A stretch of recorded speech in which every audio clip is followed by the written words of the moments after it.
I'm busy, or when I have things to do. Lord, maybe at a time when I don't feel well, when I'm down and feeling blue.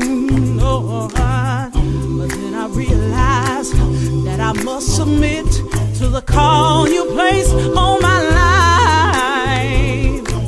So I'll go if you call me, Lord, in the morning, in the noonday, or in the middle of the night. Don't matter when you call me, Lord, yeah. I'll go wherever you call me, Lord. Say so, I'll go. I'm gonna go right here.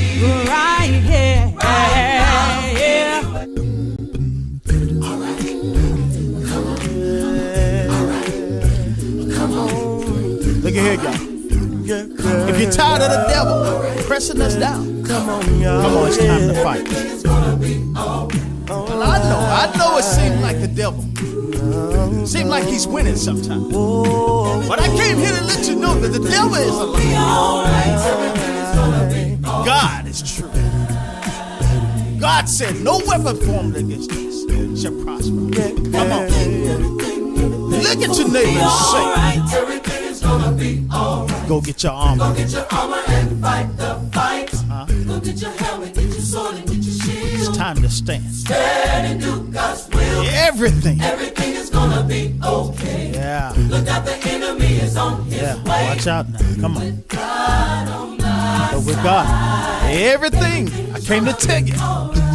You don't have nothing to worry about. Just keep your faith in the Master. I need a witness.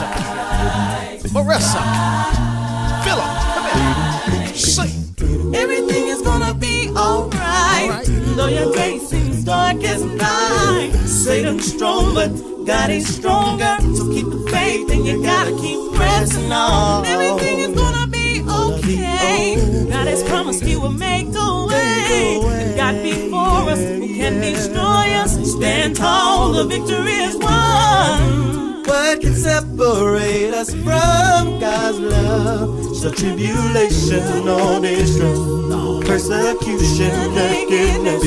Oh no, we're more than conquerors on this battlefield. God has never lost a battle, and I know He never will. I'm so and I'm ready to go. We gon' tear it down. Said it's up to me, and it's up to you. We're gonna march on. Tell me, are you ready? Well, I'm ready. Well, I'm ready, yeah. Well, I'm ready.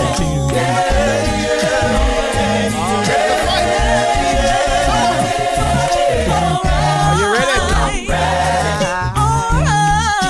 You can't fight this war without faith. Come on, tell him. Go get your shield and come on. Go get your shield, come on. Well, I'm ready. Yeah. Well, I'm ready. Go get the word of God, y'all. Come on, go get your sword and come on. Go get your sword and come on. Devil, we're not afraid of the anymore. Come on, look the devil in the eye and tell him. Devil, we're ready. Come on. Come on, devil, we're ready for you now. Well, I'm ready. Look him in the eye. Tell him. Come on, put it. Go get your come on. Oh, yeah. Oh, they don't hear us committed. Come on. They don't hear what you're saying. Put it together. Come on. Go get your shield and come on. Go get your sword and come on. Devil, we're ready. Come on.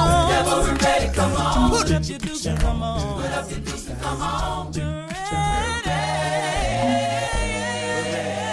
Soldiers of Christ will rise. Devil is over. The body of Christ. We're coming at you.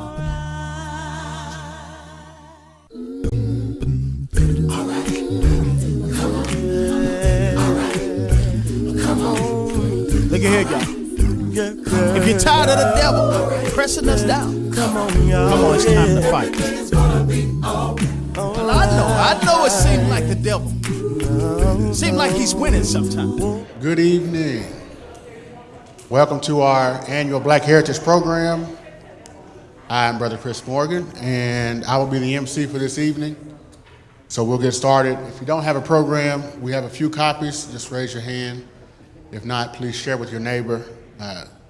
We only printed 50 copies based on historical attendance.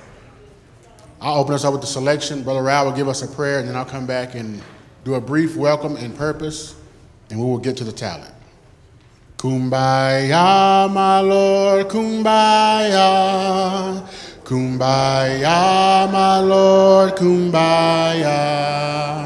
Kumbaya, my Lord, kumbaya. Oh Lord, kumbaya. Someone's praying, Lord, kumbaya. Someone's praying, Lord, kumbaya. Someone's praying, Lord, kumbaya. Oh Lord, kumbaya. Let us pray. Our Father, which art in heaven, hallowed be thy name. While we come to you at this time in the humblest way we know how to say thank you. But Father, you've been better to us than we've been to ourselves. We just want to thank you for watching over last night or slept in a slumber on you. Woke us up this morning, clothed and in our right mind, and started us on our way. Now, Father, we just want to thank you. Ask you, Father, just to continue to be with all those who have lost loved ones and be with those for medical attention, Father, and ones who have surgery and recovering, Father. There's just so much going on today. Now, Father, now be with us today. As we get ready to the end of this program, the things to be done, be well pleased and acceptable in our sight. In Christ's name we do pray. Amen. All right, welcome again to our Black Heritage Program. This is something that we do every year. It's not a biblical thing, but we do think as a church of mostly African Americans, we think it's important to celebrate our heritage, to reflect on our heritage, how far we've come and how far we have yet to go. And this year we wanted to showcase church talent, and then Sister Kendrick, along the lines with church talent, has put together a presentation for us around women, black women, and their role in the women's suffrage movement, the rights to vote and things of that nature. So we will proceed as printed. I know a few of the talent folks aren't here, so we'll just roll with who we have. We'll start with Sister Deanna Nelson first, and then I don't believe Sister Youlanda Whitney is here. Is Anthony Glover here? Okay, so after Sister Deanna, we will have Anthony Glover come up for his poem.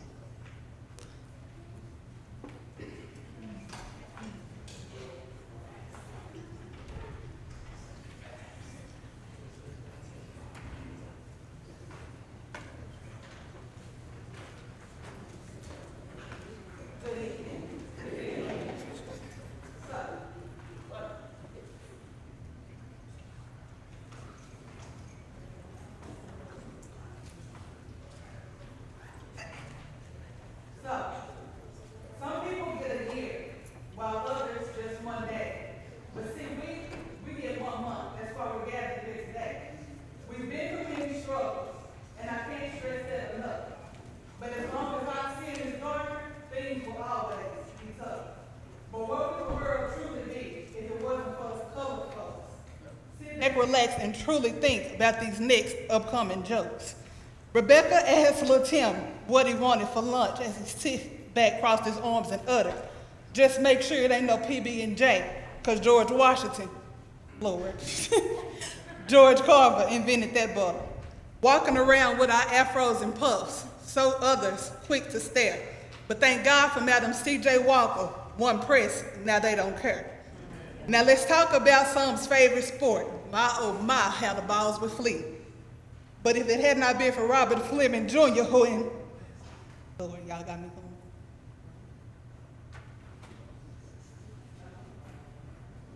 Had it not been for George Grant, who created your little golf tee. When it comes to us, we like to beat and we love to play the drums. But if it had not been for Robert Fleming Jr., what guitars would y'all have to strum? Step after step, I knew I couldn't take it if it wasn't for this next creator. So let's give some praise to Alexander Myles. Thank God for elevators.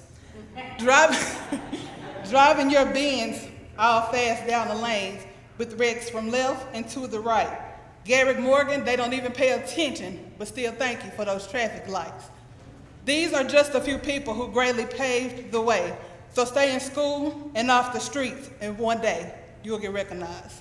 I said all of that, and now I want to say, God looks at our races the same.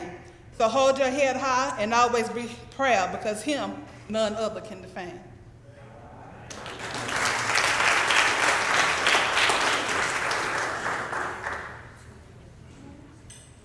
Wonderful job, wonderful job. Anthony Glover.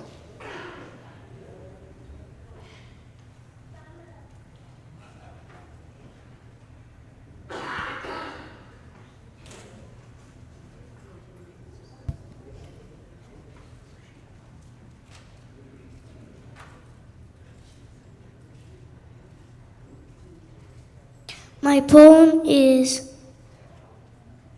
I Am the Black Child by Michael Wynn. I am special, ridicule cannot sway me. I am strong, obstacles cannot stop me. I hold my head high, proudly proclaim my uniqueness. I hold my pace, continuing forward through adversity.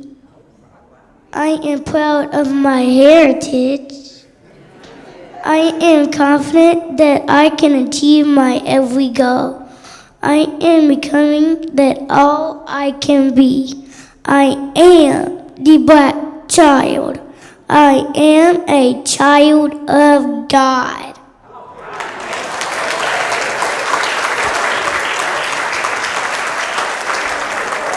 Wow. Wonderful job. Wonderful job. Mason, you're up. Sister Mangram couldn't make it tonight, so Mason is up. And Sister Sebria Mitchell, you'll be next.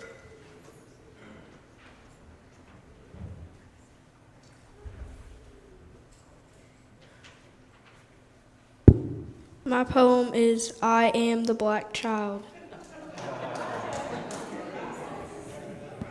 I am special. Ridicule cannot sway me. I am strong. Obstacles cannot stop me. I hold my head high, proudly proclaiming my uniqueness. I hold my pace, continuing forward through adversity. I am proud of my culture and my heritage. I am confident that I can achieve my every goal. I am becoming all that I can be. I am the black child. I am the child. I am a child of God. Wonderful job, Sister Mitchell. After Sister Mitchell, we will have a song by Aleeyah Wansley. All right.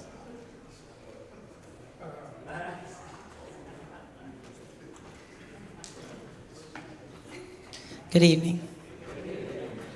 I thought that my voice would be back, so I'm just going to do the best I can. I am going to read for you a poem by Langston Hughes, Let America Be America Again. Let America be America again. Let it be the dream it used to be. Let it be the pioneer on the plain, seeking a home where he himself is free.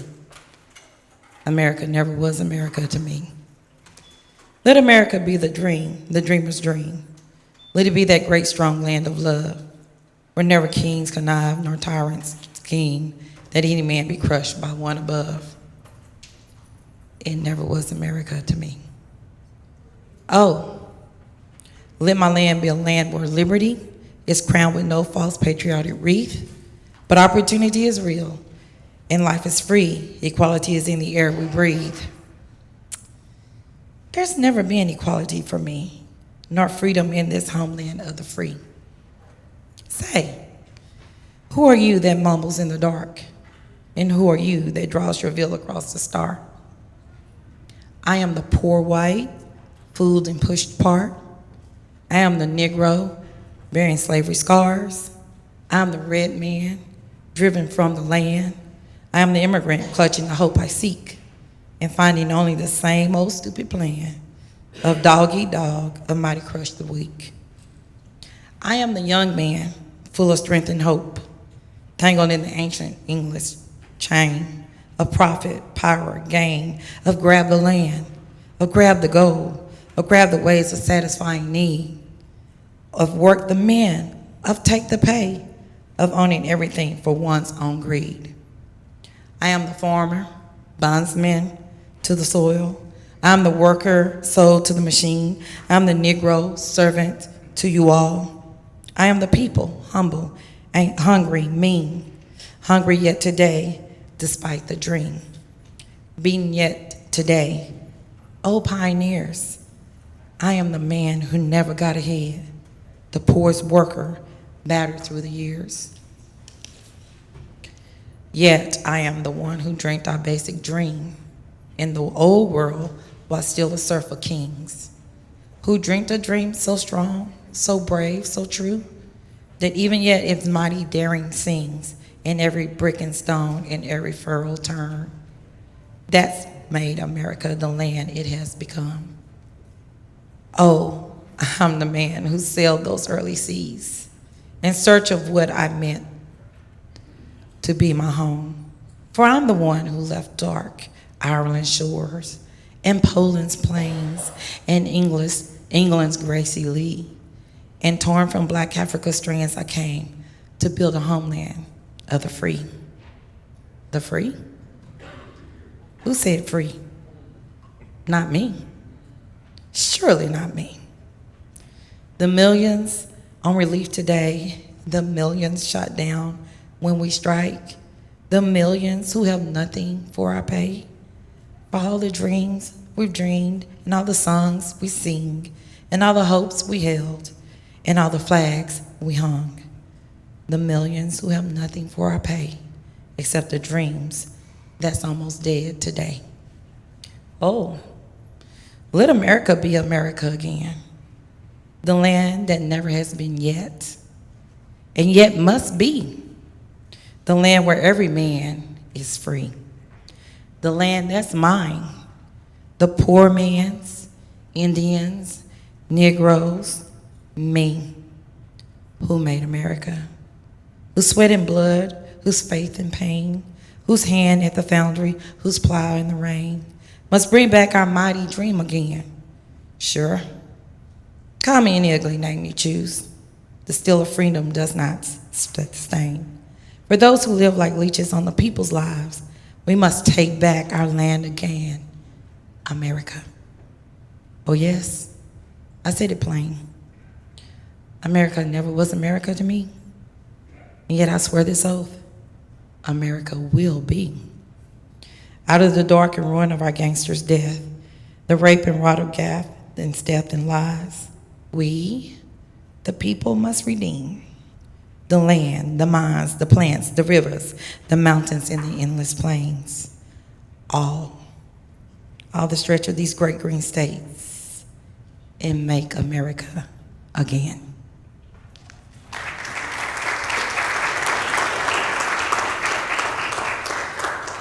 All right. Aleeyah Wansley, and then Sister Jennifer Myles will have a dramatic reading for us.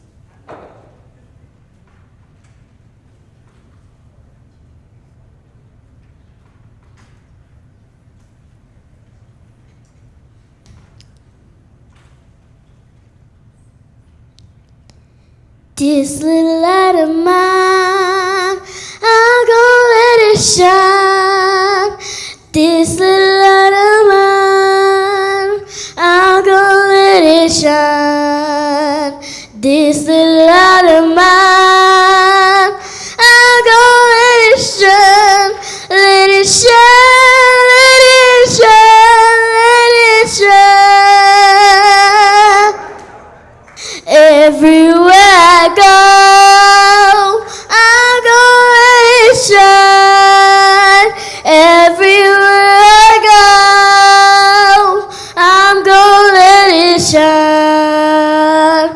everywhere I go, I'm gonna let it shine, let it shine, let it shine, let it shine.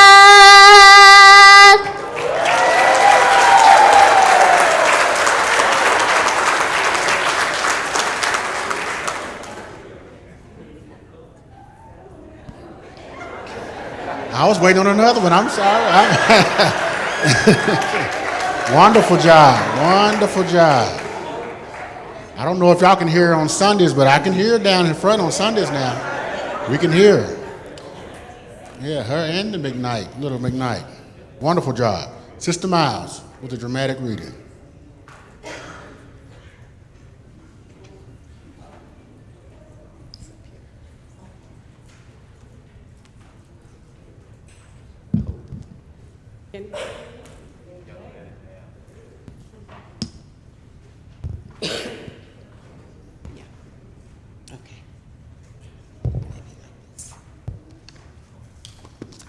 Okay, man, we got to this point too quick. I was hoping we'd be here in about 20 minutes or so, 15 minutes. But at any rate, it's my time. And what I'm going to do for this Black History Month program is read from the Pulitzer Prize book written by Toni Morrison. It's Beloved. By show of hands, how many of you are familiar with either the movie or the book? Very good. Somebody said the movie? Oh, that movie was confusing a lot of people. But anyway, I loved it from the first day I saw the movie. I probably saw it, I don't know how many times thereafter.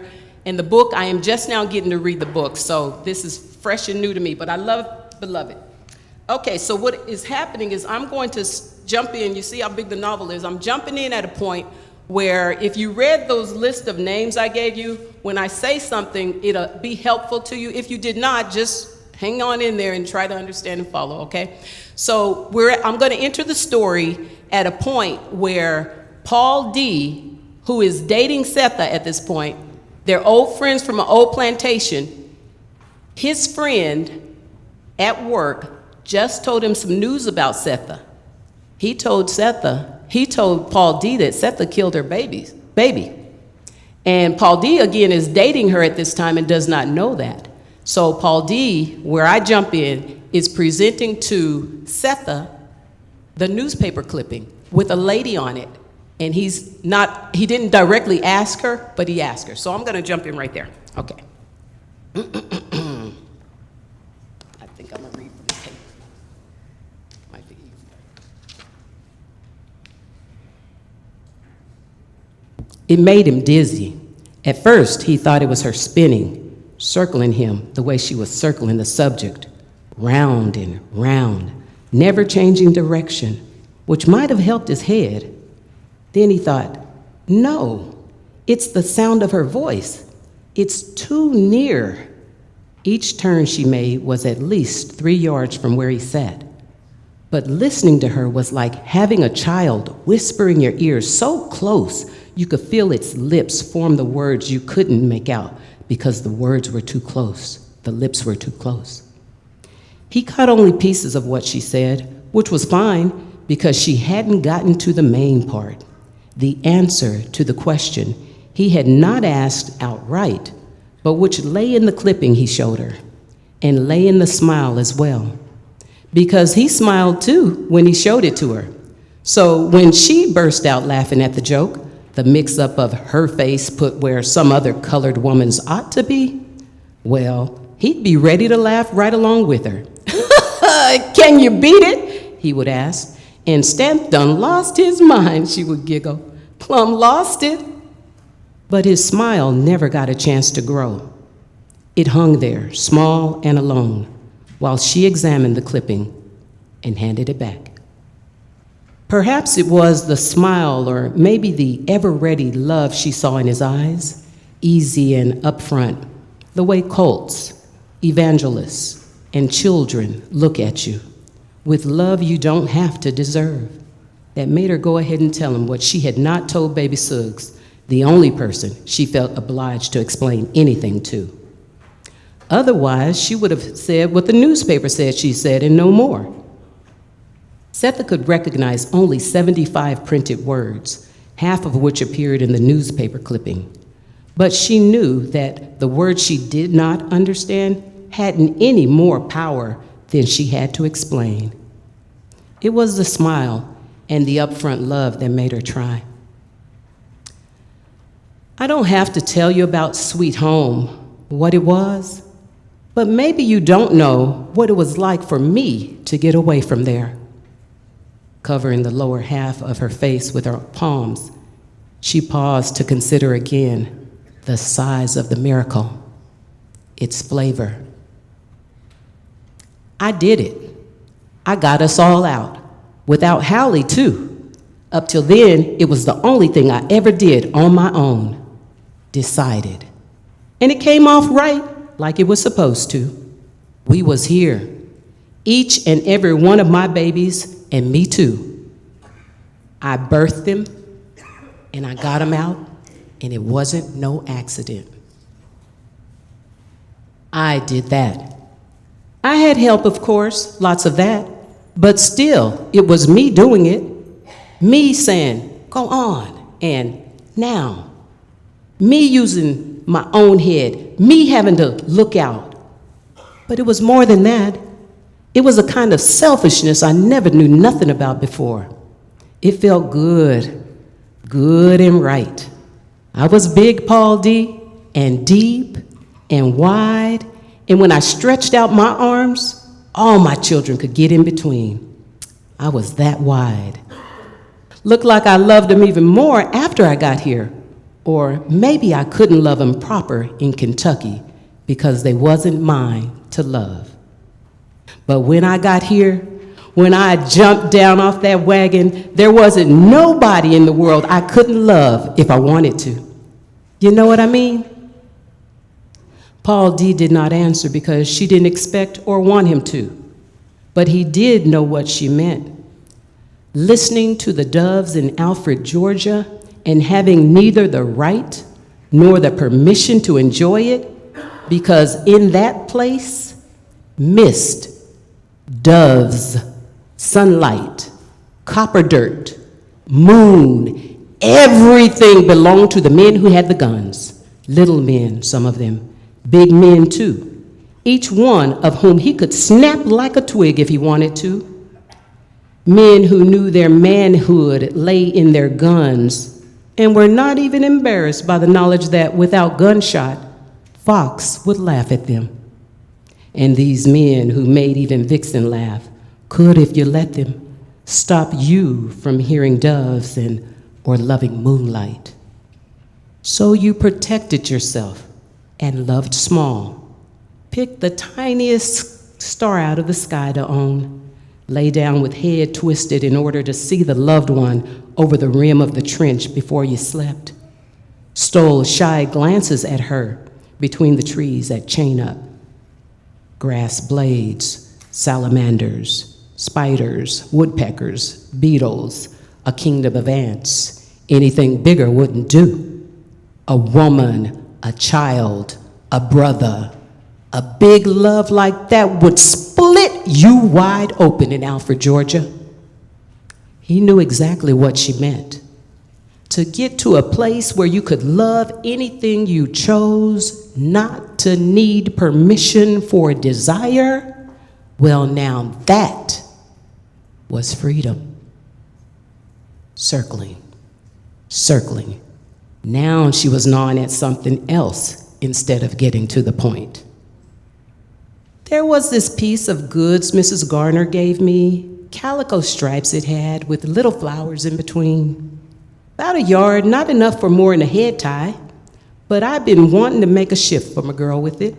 Had the prettiest colors. I don't even know what you call that color. A rose, but with yellow in it. For the longest time, I've been meaning to make it for her. And do you know, like a fool, I left it behind? No more than a yard, and I kept putting it off because I was tired or didn't have the time. So when I got here, even before they let me get out of bed, I stitched her a little something from a piece of cloth baby Suggs had. Well, all I'm saying is that's a selfish pleasure I never had before. I couldn't let all that go back to where it was, and I couldn't let her or any of them live under school teacher. That was out. Setha knew that the circle, this is too high, okay. Setha knew that the circle she was making around the room, him, the subject, would remain one, that she could never close in, pin it down for anybody who had to ask. If they didn't get it right off, she could never explain, because the truth was simple. Not a long, drawn-out record of flower shifts, selfishness, ankle ropes, and wells. Simple.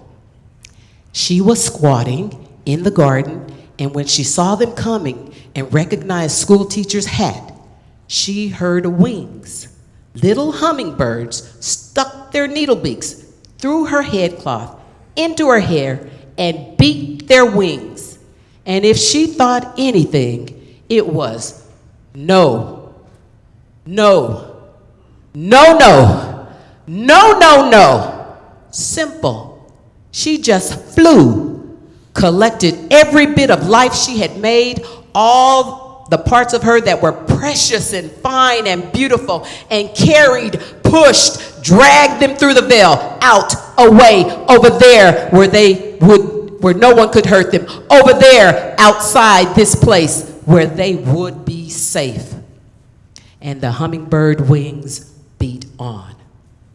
Setha paused in her circle again and looked out the window. She remembered when the yard had a fence with a gate that somebody was always latching and unlatching in the time when 124 was busy as a way station. She did not see the white boys who pulled it down, yanked up the post, and smashed the gate, leaving 124 desolate and exposed at the very hour when everybody stopped dropping by. The shoulder weeds of Bluestone Road were all that came toward the house. When she got back from the jailhouse, she was glad the fence was gone.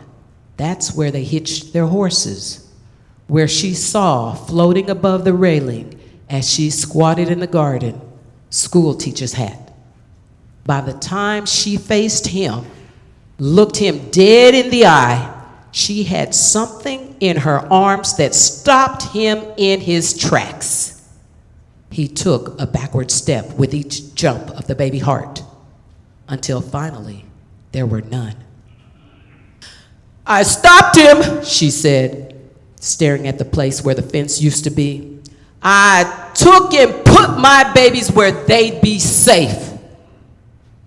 The roaring in Paul D's head did not prevent him from hearing the pat she gave to the last word. And it occurred to him that what she wanted for her children was exactly what was missing in 124. Safety. Which was the very first message he got the day he walked through the door. He thought he had made it safe, had gotten rid of the danger, beat the out of it, run it off the place, and showed it and everybody else the difference in a mule and a plow. And because she had not done it before he got there her own self, he thought it was because she could not do it, that she lived with 124 in helpless, apologetic resignation because she had no choice. That minus husband, sons, mother-in-law, she and her slow-witted daughter had to live there all along, making do. The prickly, mean-eyed, sweet home girl he knew as Hallie's girl was obedient like Hallie, shy like Hallie, work crazy like Hallie. He was wrong. This here Setha was new. The ghost in her house didn't bother her for the very same reason a room and board witch with new shoes was welcomed. This here Setha talked about love like any other woman, talked about baby clothes like any other woman, but what she meant could cleave the bone. This here Setha talked about safety with a handsaw. This here Setha didn't know where the world stopped and she began. Suddenly, he saw what Stampede wanted him to see. More important than what Setha had done was what she claimed. It scared him. "Your love is too thick," he said, thinking, that bitch is looking at me. She is right over my head, looking down through the floor at me. "Too thick," she said, thinking of the clearing where Baby Sug's commands knocked the pods off horse chestnuts. "Love is, or it ain't. Thin love ain't love at all. Yeah, did it work?" "It didn't work. Did it work?" he asked. "It worked," she said. "How?" "Your boy's gone. You don't know where. One girl dead. The other won't leave the yard. How did it work?" "They ain't at Sweet Home. School teacher ain't got 'em. Maybe there's worse." "It ain't my job to know what's worse. It's my job to know what is and to keep them away from what I know is terrible. I did that." "What you did was wrong, Setha. I should have gone back there, taking my babies back there." "There could have been a way." "What way? You got 2 feet, Setha, not 4. Right when he said that, a forest sprang up between them, trackless and quiet. Later he would wonder what made him say it, the calves of his youth, or the conviction that he was being observed through the ceiling. How fast he had moved from his shame to hers, from his cold house secret straight to her too thick love.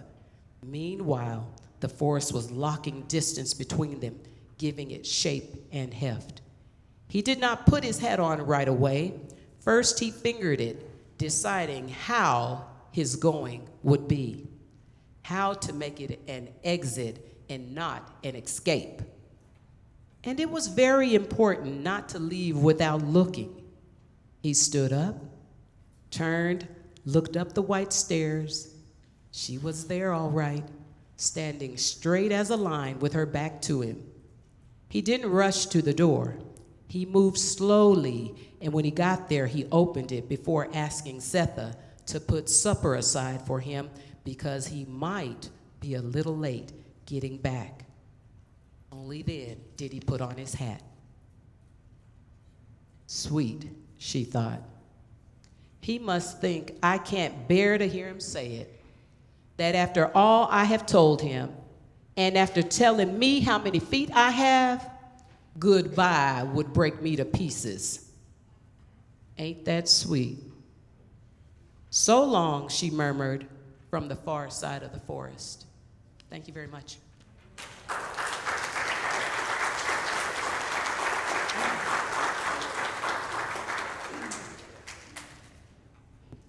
Thank you, thank you, thank you. All right, next up we have Sister Kendrick. She's going to run through her presentation, and once she's finished with that, she will lead us in the Black National Anthem. After that, we will have one of the elders come up for remarks and a closing prayer. Sister Kendrick. Good evening, everybody. Good evening. How y'all doing?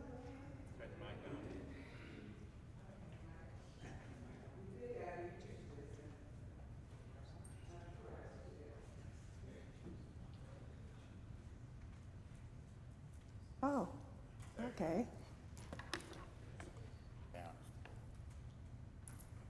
All right, so maybe. Hello, gotta have this on too, don't I? So we're gonna talk a little bit about women's suffrage, black women in the women's suffrage movement. This is truly the Cliff Notes version, okay, because just talking about each individual could be a subject all in by itself. So again, the League of Women Voters. I am president of the Tyler Smith County chapter of the League. The National League was actually founded by a few women that were involved in the suffrage movement about 6 months after ratification, excuse me, of the 19th Amendment.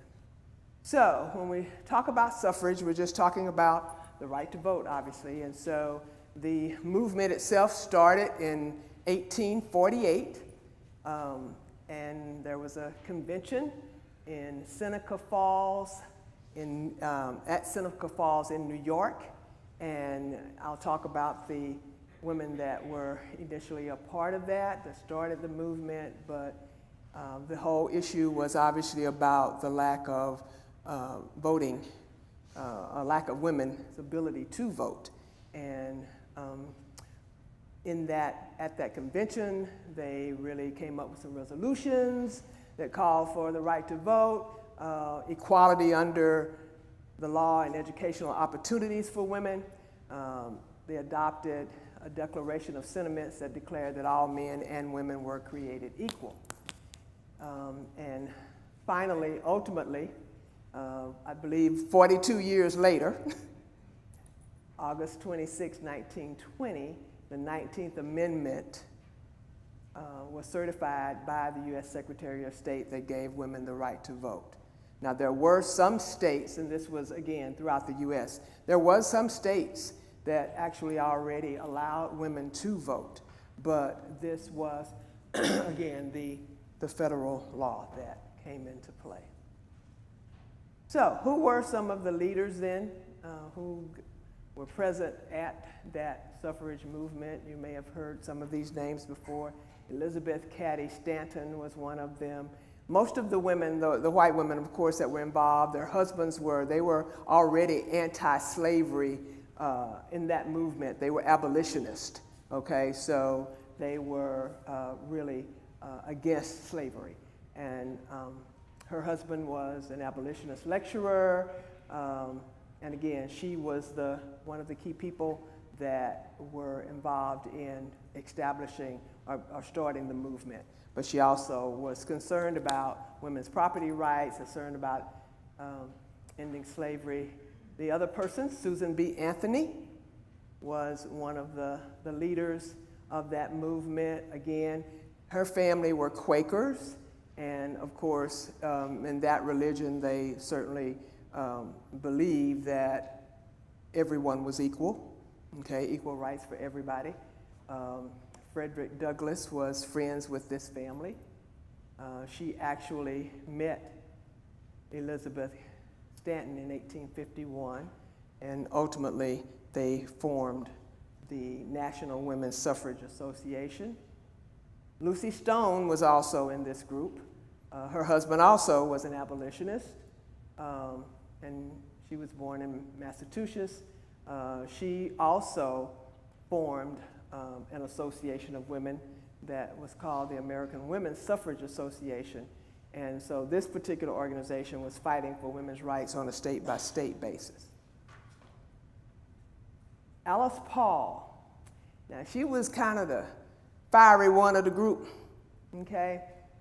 Family sent her away to school in England, and she really got involved with the country's most radical suffragists. And so when she got back to the United States, she was kind of, as you can see, they labeled her as unladylike, and really was into that civil disobedience and radical confrontation of folks. So, she wasn't scared, as they say.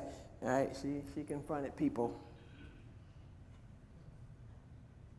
Now, she was the one, and you may have seen some pictures of this parade, because that was held in Washington, D.C., because one of the black women that I'm going to talk about shortly actually attended this parade. But she helped organize this enormous suffrage parade during President Wilson's inauguration, and that was quite a distraction, and people weren't really very happy about that.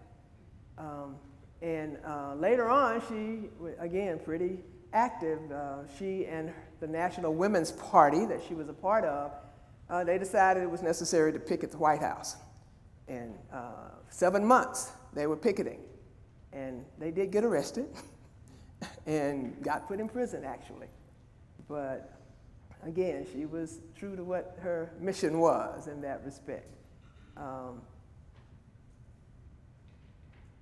Lucretia Mott Her family was also Quakers, and once again, really got involved in that movement because of their belief about equality and everyone being equal under God, regardless of race or gender. She was a founder of the Philadelphia Female Anti-Slavery Society, and she and Elizabeth Cady Stanton, they all met in London in 1840, and once again, she was one of the ones that helped with that Seneca Falls Convention in 1848. So when you look at, until recently now, more of those black women that were involved in the movement also, when you look up women's suffrage, these are pretty much the names that you're gonna see initially. You have to look up black women in the women's suffrage movement, right? Because it's not unusual that sometimes we're left out of stuff. But now, again, being recognized a lot. So, who were some of those black suffragists then? Not surprised to see this name, I'm sure. Okay? She was in the mix. She was, again, not quite sure exactly. You see, when she was born, the information says around 1797. And of course, born into slavery. And she was first sold when she was 9 years old as a slave. She spoke Dutch. And so the new owners, she couldn't speak English. They couldn't speak Dutch. And so a lot of the way they treated her, was because she didn't understand English, so she wasn't really doing what they wanted her to do.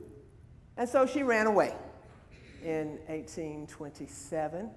And in some of the information you read, you see a quote that says, she said, "I didn't run away, I just walked away." Kind of thing. She's like, bye, see ya. And part of that was because there had been some conversation that, about with the owner or the owner with her that, he was going to, free her and all of this. And, he obviously didn't meet time restriction on whatever he said because she left. And once she left, she changed her name. Her name was Isabella, and she changed her name to Sojourner Truth. And she too spoke at that Women's Rights Convention that was held in 1851 in Akron, Ohio, and definitely got involved in the anti-slavery movement. Her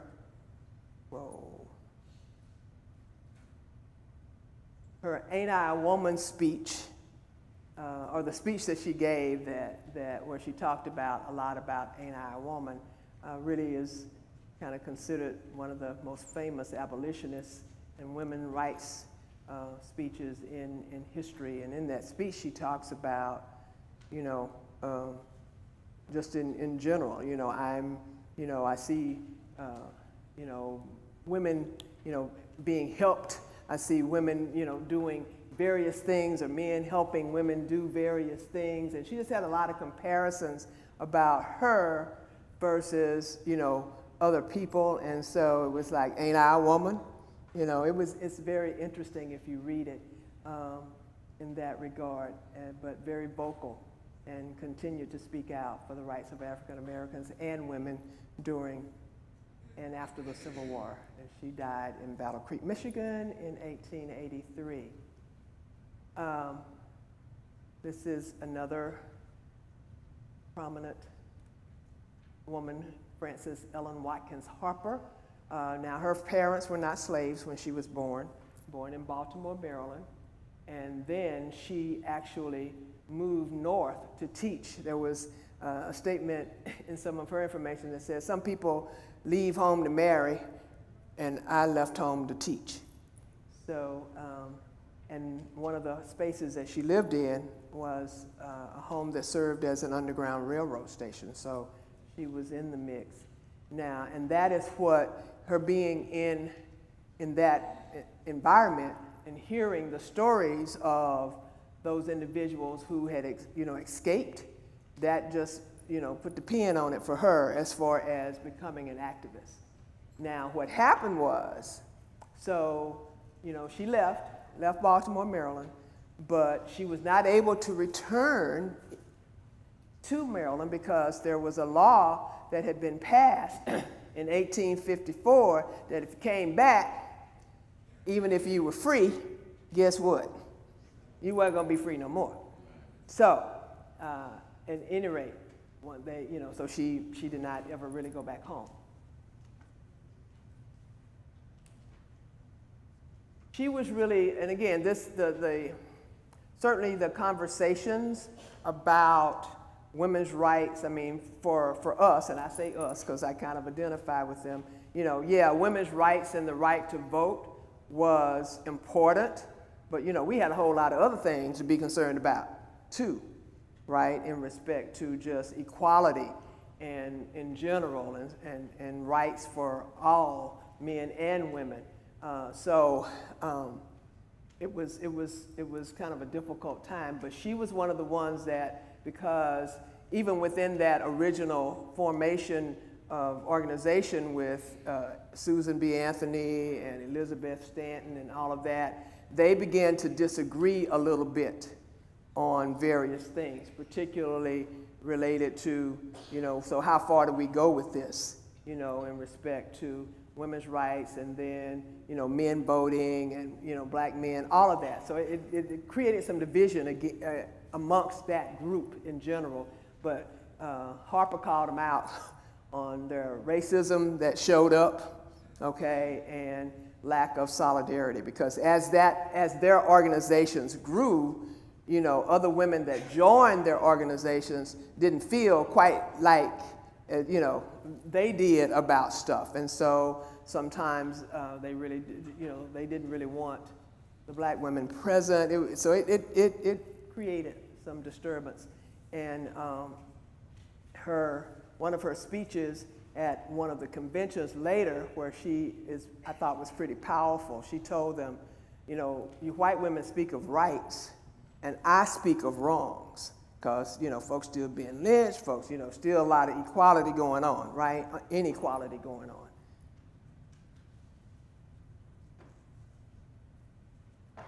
Mary Church Terrell, and most of these women, as you can see, were educated women, moved forward. She really was one that was pretty fierce on her message and commitment to suffrage and social equality of African Americans. Her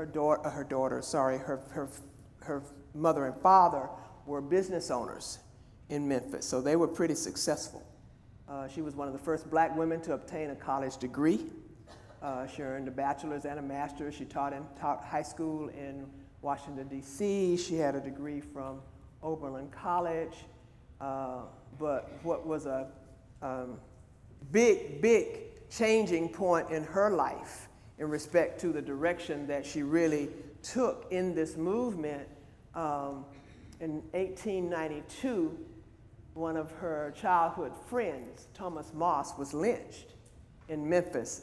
Moss and two other gentlemen owned a grocery store, okay, that wasn't far from another grocery store that were owned by white men, and they felt like he was infringing on their business. And so they lynched him. And so she began to focus her work on fighting lynching, Jim Crow segregation, and convict leasing, which, again, system of forced penal labor. So we still got prisons, right? Okay. Now, she and Ida B. Wells, as she might be the next one, the two of them really were on it in respect to organizing anti-lynching campaigns, really to help increase everyone's awareness about what was going on and to really mobilize people in that respect. So that was their focus. She was the first black woman appointed to the Washington, D.C.'s Board of Education. and led a successful campaign to desegregate the hotels and restaurants in DC. And in 1898, she had an opportunity to address the National American Women's Suffrage Association, and one of her comments were that, you know, we're not seeking favors because of our color or patronage because of our needs. We knock at the bar of justice because we want equality. I think that's a pretty powerful statement. Because the bottom line is we want an equal chance. We can get an equal chance, then, you know, then we have an opportunity for moving forward. But as long as we low on the totem pole, then that's a problem. All right, here, now I love Ida. Okay, Ida B. Wells, she was again, didn't mince any words and was quite serious about, a serious activist. So again, born in Holly Springs, Mississippi, the Emancipation Proclamation came about 6 months after she was born. So she actually literally was born free. And she ended up, so her father started this school that she initially attended, but her parents died of yellow fever when she was 16, her parents and one of her siblings, and so she had three siblings. She had 4 siblings. There was 2 brothers and 2 sisters, and a brother and a sister died.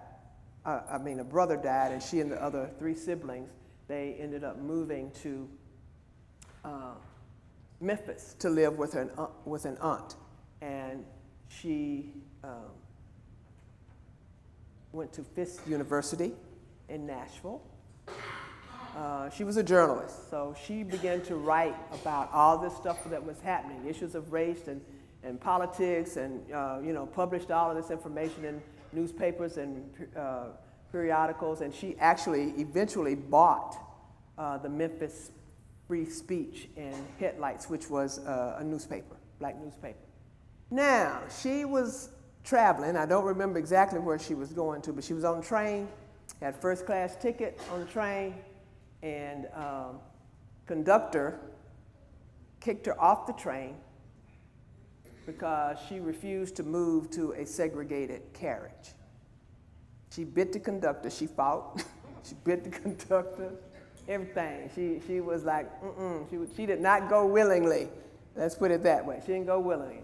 And she then sued the railroad for segregating its cars, right? So it's like, okay, y'all gonna take me off the train, we're gonna see what we can do about that. She actually won $500, which was a lot of money back then, okay? She won $500 in a local court, but guess what happened? What do you think might have happened after that? Decision was overturned by Tennessee Supreme Court, right? So you know how that goes, right? And so, but then she got even more, okay, so I need to let everybody know what's going on, right? So she started writing in her newspaper column, she started spreading the word about her lawsuit. So let's let everybody know, okay? And once again, started this anti-lynching campaign. Again, she and Mary Church Terrell, they knew the guy that was lynched, okay? Actually, it was not him. It was the friend who owned the store and the 2 men that were his co-owners. And what happened was after that, so they destroyed her newspaper office, okay? Ran her co-editor out of town, and she too was threatened to be lynched if she went back to Memphis, right? So she then wrote an in-depth report on lynching in America for the New York Age, which was another African-American newspaper, and concluded that lynching was a means to keep blacks down. Imagine that. Yeah, so kind of, maybe it's a little more subtle in some respects now. But those conclusions, of course, people did not like those. They didn't like that. So that incited a riot. but she decided that, well, maybe it's best I stay north, not going back to Memphis. But she began to travel across the United States and Europe to talk about lynching and let everybody know. So she got the word out. She wasn't scared. She got the word out. And she finally settled in Chicago. Nanny Helen Burroughs was another prominent one, you know, in the movement. She actually founded the National Training School for Women and Girls. What I found interesting about, I found a lot of things interesting about these women, but it really, you know, it was about uplifting the race, okay? Certainly women's rights, the right to vote was at, you know, the forefront, but it was like, nah, everybody, we need equality for everybody. But she was an educator, civil rights activist, member of the National Association of Colored Women. And what I realized I didn't kind of indicate in here a lot. So during this time, you know, they realized that, you know, need our own organizations, right? And so, again, member of National Association of Colored Women, the National Association of Wage Earners, and the Association for the Study of Negro Life and History. So they were really putting forth the effort. And she, again, saw voting as a crucial tool of empowerment, an extension of her lifetime commitment to educating African American women. In my opinion, today, voting is still a crucial tool for empowerment. And you don't having a say is quite important.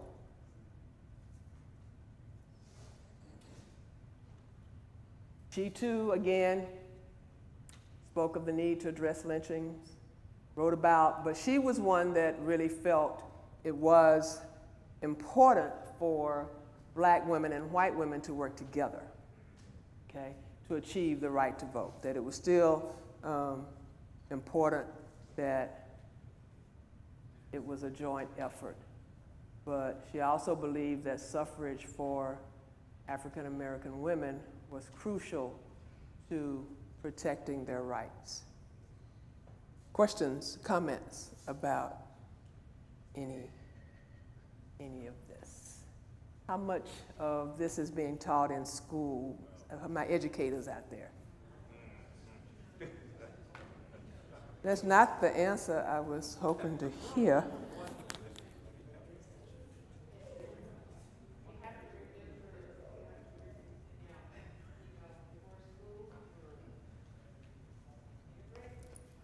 Right. Now the thing is, some of the history teachers try a little bit to get some in during Black History Month, but that's the only time. That's the only time. And the sad part is that our kids are not interested.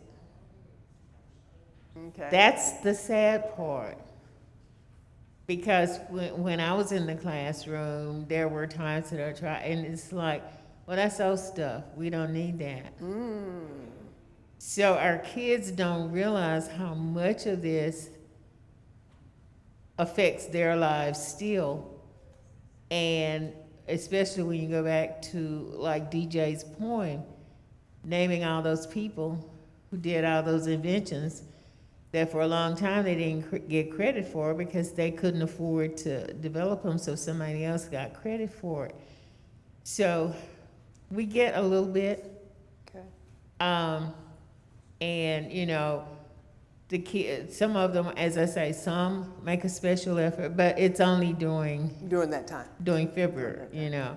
During that time. It should be a part of the history curriculum, period, but it's not. Not knowing your history can impact your I know. future. I know, Yes. and yes, but I just thought I'd ask. I was hoping for a different answer. Okay, So, again, Nanny Burroughs, but again, 19th Amendment, again, lynching, all of that was important. Anna Julia Cooper, again, another suffragist in the move. She actually wrote a book called Voice from the South, in that respect. She founded the Colored Women's League in 1892.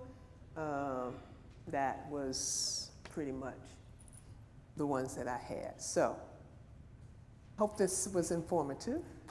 And Thank you very much. It's real important that we teach our children because they're not, and I don't know if you keep up with things like that, but in Florida, they can't teach African American history in that state anymore, and that is passed within the state, within our educational system. The critical race theory, I don't know if you heard very much about that, but it is within that component. It actually takes out the teaching of African American history in the school system.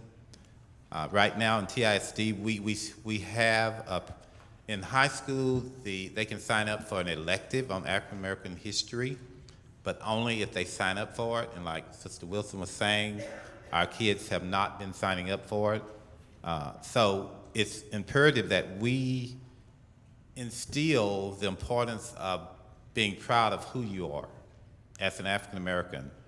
We have gotten away from that. We become somewhat, we want to be accepted within culture, and unfortunately, to be accepted, we are giving up a lot of rights. And I don't want to go on with that, but it's a lot of things that we need to be aware of. The issue of affirmative action, which gave us an opportunity to get education, is before the Supreme Court, and it's likely that the affirmative action initiatives that we have across the nation will go away, which means, once again, and we are, I'm saying African Americans are still in the minority, especially within our school district. African Americans are a minority. The Hispanics are the majority. We are, in most larger school districts, we are considered the minorities now because Hispanics have taken that over in public school education especially.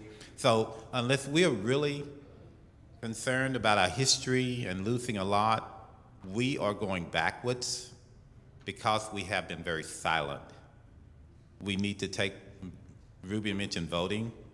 We're going to have to be very active in voting and electing people that's sensitive to our needs and issues and concerns. Otherwise, we will step back to the 1800s, unfortunately. So we need to be proud of who we are and where we came from. Growing up, we were not encouraged to do that as African Americans, you know. So I don't want to go any farther than that, but it is important that we be proud of who we are and continue to instill that in our children, the importance of being proud African Americans that can achieve a lot. I'm before you with the announcements and response cards, and then we'll be dismissed. Any visitors that we have in the audience, we'd like to thank you for attending tonight and invite you back. You know, on Wednesday nights, we usually have Bible class. You're welcome to come to that on Wednesday night. We'd love to have you in attendance. This is a special event, but feel free to come back for our Bible study on Wednesday nights at 7, and our services on Sunday as well. We love having visitors. Congratulations to two of our leadership team was recognized last Sunday by the Rose City Civitan Club in honor of Clergy Appreciation Breakfast and Program. We want to congratulate Brother Jerry Jackson and Brother Mike Christopher. They were among 7 other men that were recognized. So we'd like to congratulate Brother Jerry Jackson, Brother Mike Christopher, who were among the 7 from the Tyler community recognized this past Sunday by the Rose City Civitans for their 2023 Clergy Appreciation Breakfast and Program. So when you see those young men, congratulate them on their achievements, being recognized by the community. That's great. Special attire observance, Black History Month. We are inviting the congregation to wear African attire on Sunday, February 26th. The Health Ministry is going to be having a ladies' wellness program this coming Saturday. There will be physical activity. We're asking you to wear comfortable clothes and wear their red T-shirts if you have them, and exercise pants would be perfect. Cars will leave the church at 8:50 a.m.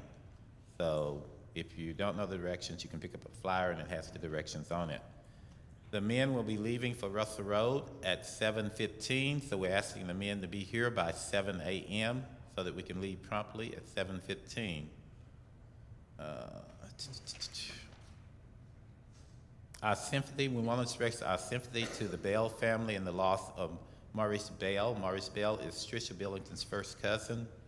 Services, I guess, are still pending. Let's keep the Bell and Billington family in our prayers during this time of bereavement. Our sympathy, our sympathy goes to funeral services for Angela Mitchell, who is the mother of Courtney Jones, is scheduled for Sunday afternoon on the 26th here at the church at 2 p.m. Intermittent will be at Evergreen Memorial Park under the direction of John R. Harmon, Undertaker's Company. Public viewing will be from 2 to 8 on Saturday at the funeral home. Let's continue to pray for the Mitchell and Jones family in our prayers. Also, Brother Arthur Henry's funeral will be this coming Friday at 11 o'clock here at the church. And please continue to pray for that family. I think the repast is on Thursday from 2 to 8, 2 to 7, 2 to 7. He's at Community Funeral Home. So, repast will be here at the church afterwards.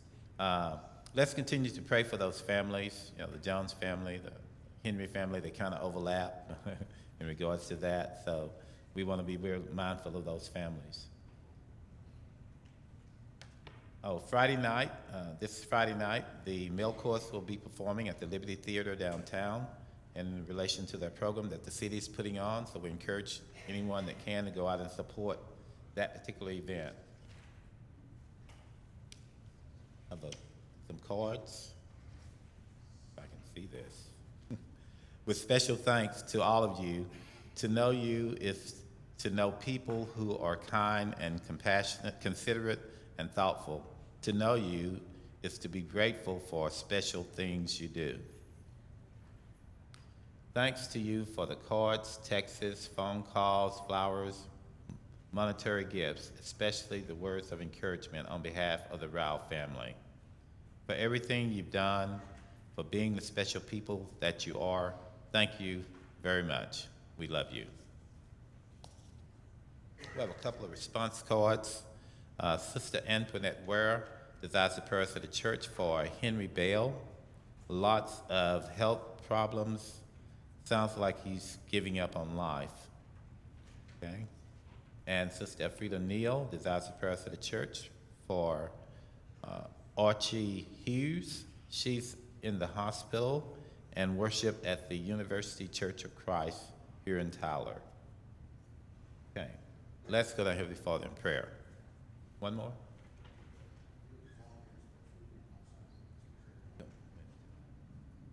The zone leaders, just make sure that you're prepared for Sunday. Our meal that normally is on Wednesday night will be this coming Sunday after morning worship. Zone leaders have their assignments, so please have that ready and preferably ready to serve. Am I right? Okay. Ready to serve as much as possible so that we can go into the dinner right after services. Okay? The lunch, rather. Let's go to our Heavenly Father in prayer. Our most gracious Heavenly Father, once again, we're thankful for your blessings on our life. We're thankful for the program tonight, reminding us who we are and whose we are. God, we thank you for watching over us and protecting us, and that we can come together and do this event, recognizing the importance of our heritage and our history and continuing to pass that along. God, we thank you for being the God that you are. We pray that you will be with these families that's dealing with losses, the Jones family, the Henry family, and the Billington family. Pray that you will continually watch over each of those families, and that we as a church can be there for them and help them in any way possible through this period of bereavement. Pray that we will always be mindful that we are your children and that we are to represent you in our daily walk. We ask for forgiveness of any sins that we may have done. Pray that we will always live up to the expectations that you have for us, that we can represent your kingdom. Lord, as we depart tonight, we pray that you will go with us and bring us back together once again. In Christ's name, let me pray.